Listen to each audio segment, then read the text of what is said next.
Coming up today on The Story. High school in particular, start of year 7 was when I really felt it. I realised that, okay, I'm nothing like any of these people. And I went through a lot of time where I had severe depression and anxiety, and I felt like I didn't need to be here anymore just because I felt that the world that I was in wasn't created for someone like me. The Story. G'day, I'm Jimmy Colefax. Welcome to The Story. Well, our guest today, Chloe Hayden, has learned a valuable life lesson that can be best summed up by the phrase, different, not less. You see, all of Chloe's life, she knew she was different, and she was beginning to believe the lie that she was somehow of less value than everyone else. But nothing could have been further from the truth.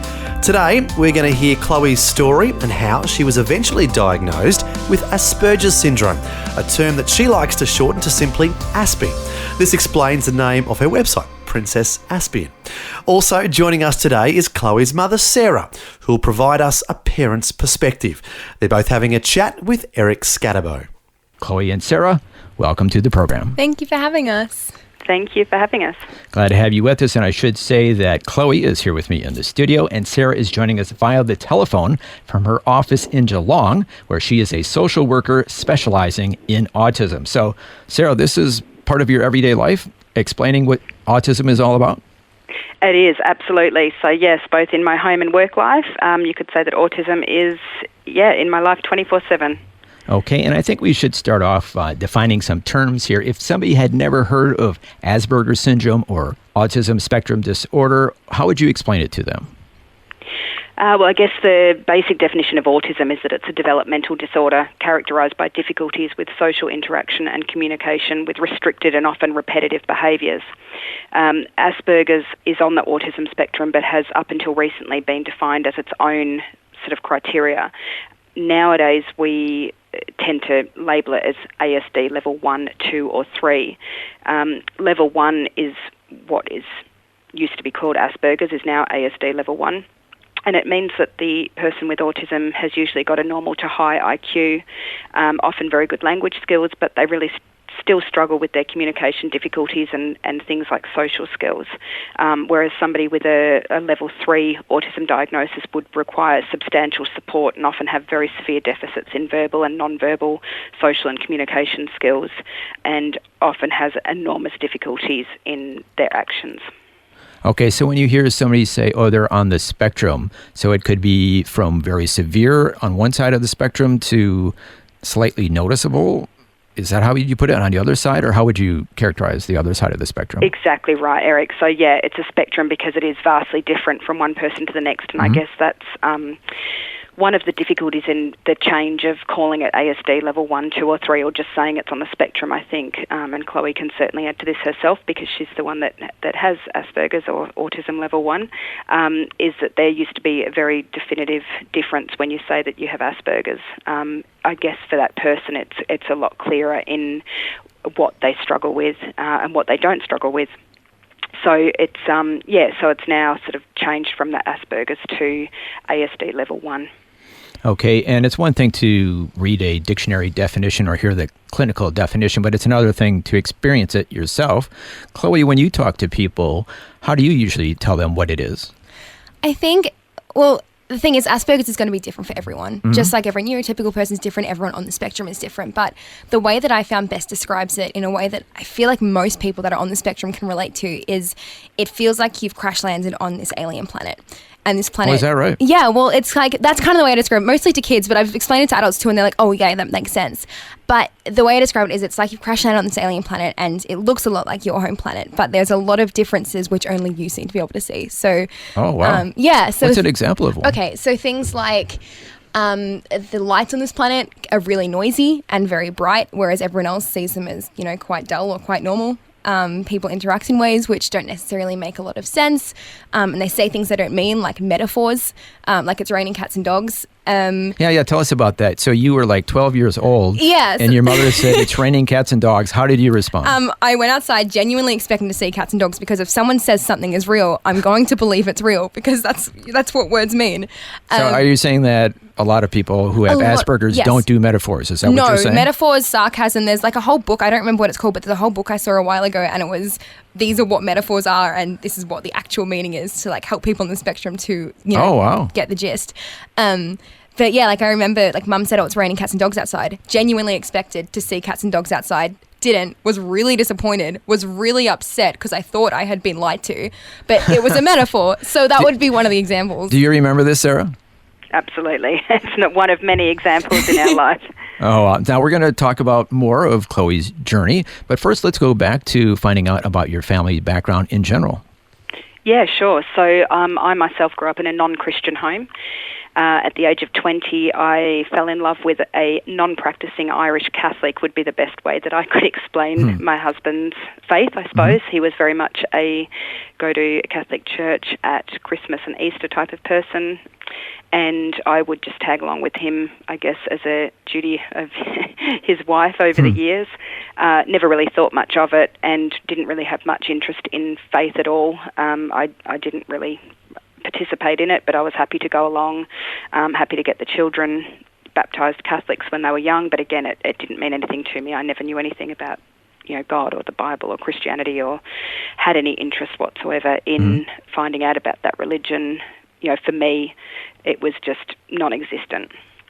Okay, and then how did that change?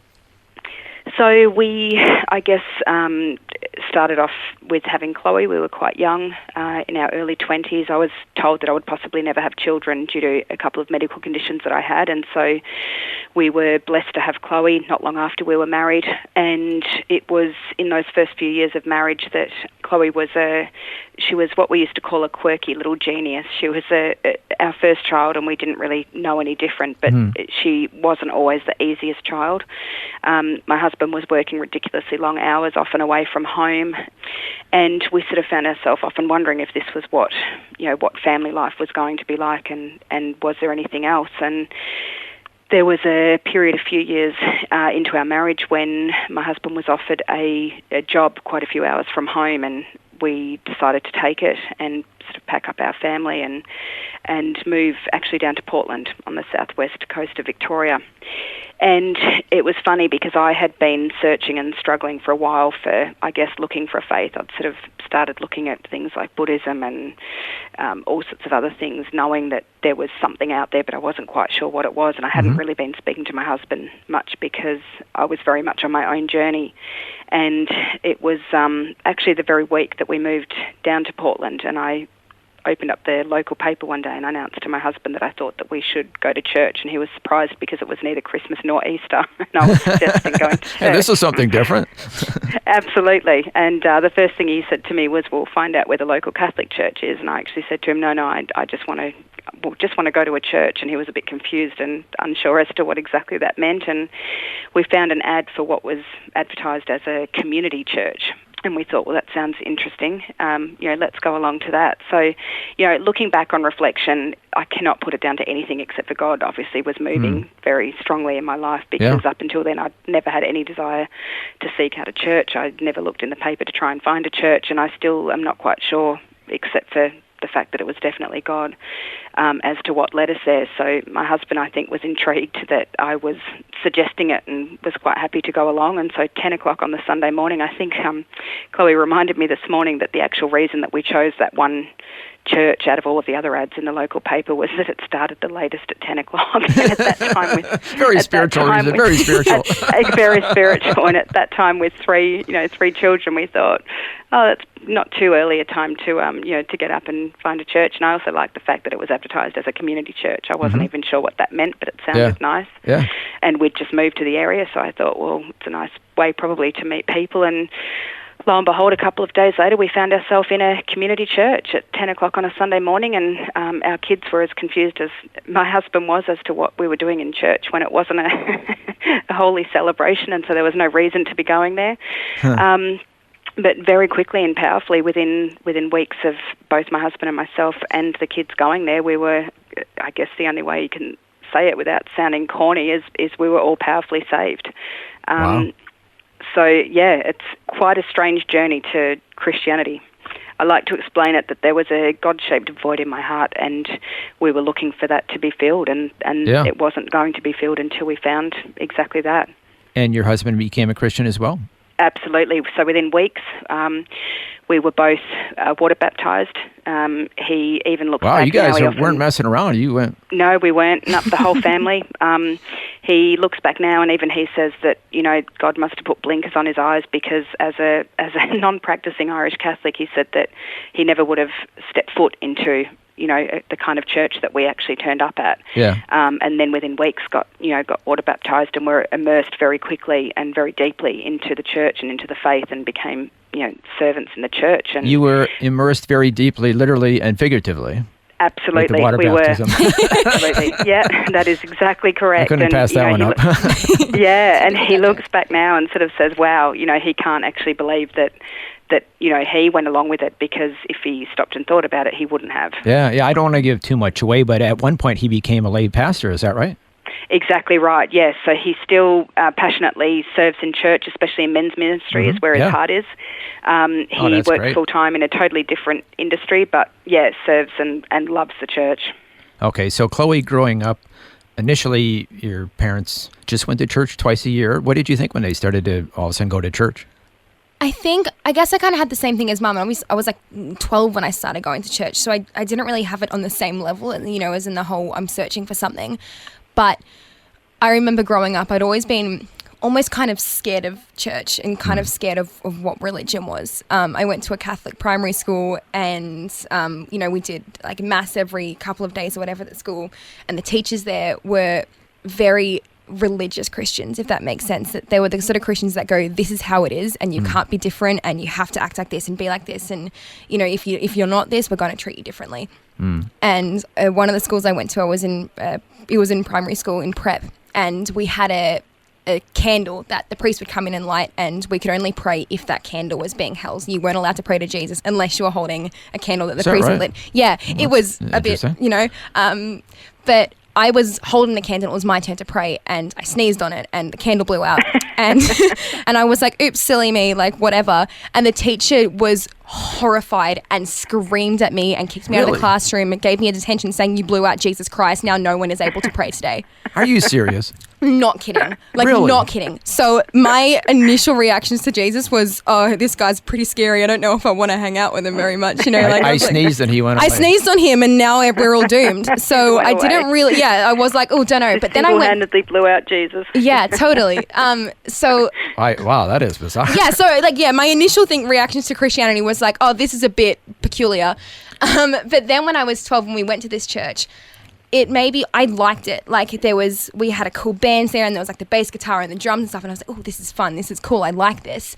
We went to the youth group, and I started kind of understanding, what actual Jesus was, not, blowing out the candle Jesus. And I was like, oh, this Jesus sounds like a pretty cool dude. I was going through a kind of rough time in my life. Then I was 12. I was going into high school. High school is bad for anyone, but when you're on the spectrum and when you're undiagnosed on the spectrum, it's twice as hard. And I was just going through a really hard time. And I remember we went to a conference, like a really big conference, maybe about a month after we started going to this church. And it was just me and my dad that went together. And he was like, you're a kid, you can go down to the mosh pit if you want and hang out there. And I was like, you know what? Okay, that sounds fun. And we were doing worship there, and I just started bawling my eyes out, and I've never been that sort of person before. I just started sobbing my heart out, and these people came over and prayed for me, and it was like the first time that I had felt Jesus and felt what he was. So you had a genuine encounter with God. Yeah, and I've never had that before. And I guess I was kind of going through this kind of phase of going okay, I know we're going to church. I know it's fun. I know the people there are cool. I know that we go out jet skiing after each week. I know it's a fun thing that we do, but what's the point? Yeah. And it wasn't until I went to that conference and I had that encounter that I was like, it all makes sense now. And I was like, we had all been saved before, we'd been water baptized and stuff, but I hadn't necessarily been saved inside. Does that make sense? Not to this depth. No, you know what I mean? Yeah. I didn't feel like I was I'm okay, I know there's this guy called Jesus and I know that he loves us, but what is Jesus? Yeah, and there's one thing knowing something intellectually. Totally. It's another thing. I just didn't feel it inside. And I'm the sort heart. and that's the thing, I'm the sort of person I need to feel something. I need to emotionally connect to something to go, this is real. And that first time was the most real thing that I have ever felt.